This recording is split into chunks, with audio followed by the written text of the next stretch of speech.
Bağlanır son günlər ziyana satış mağazanın harda yerləşir deyənlər üçün baxın Nizam metrosundan 5 mərtəbəyə düşəndə yolun sağı.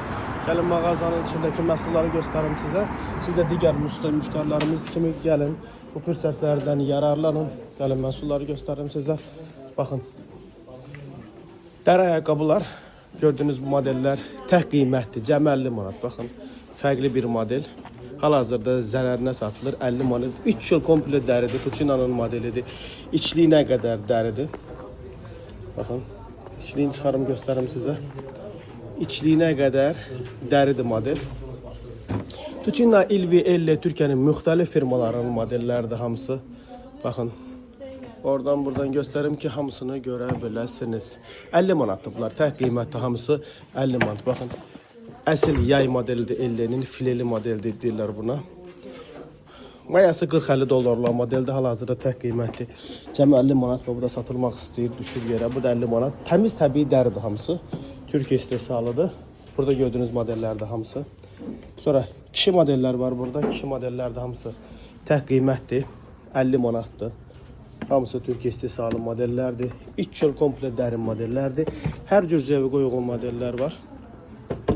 Baxın. Həm sport, həm klassik. Necə istəyirsinizsə model var. Tək qiymətli hamısı 50 manatdır. Eynəklərimiz tək qiymətli hamısı 10 manatdır. Hamısı orqanik eynəklərdir. Mayası 12, 13, 15 manat olan eynəklərdir hamısı. Tək qiymətli hal-hazırda 10 manat. Burada nə eynək görürsünüz? Hamısı burada nə eynək görürsünüz? Hamısı tək qiymətli. 10 manatdır. Valizlər hal-hazırda 50% endirimdədir. Siz də yaxınlaşın, bu fürsətlərdən yararlanın. Son günlərdə həqiqətən bu fürsətli bu cür modelləri bu qiymətə heç yerdə tapa bilmərsiniz. Burada bizim endirimi olan modellərimiz var. Baxın, bu müştərilərin yığdığı modellərdir. Hamısı baxın artıq alıblar. Görürsünüz. Artıq Lora Piano modelləridir. Baxın, yığmışıq müştərilər üçün hamısı. Baxın, 10-10, 20-20 alırlar müştərilər. Bunlar 50 manata satılıb hamısı. Siz də gəlin bu fürsətlərdən yararlanın. Burada gördüyünüz modellər, baxın, bunlar 10 manata düşür. Birini alırsınız 20 manata, ikincisi tamamilə pulsuz. Biri 10 manata düşür bu modellərin. Və sport modellərimiz. Bu sport modelləri birini alırsınız 50 manata, burada olan modellərdən söhbət gedir. İkincisi tamamilə pulsuz. Biri düşür cəmi 25 manata, botların, burada olan botların. Birini alırsınız 60 manata, ikincisi tamamilə pulsuz.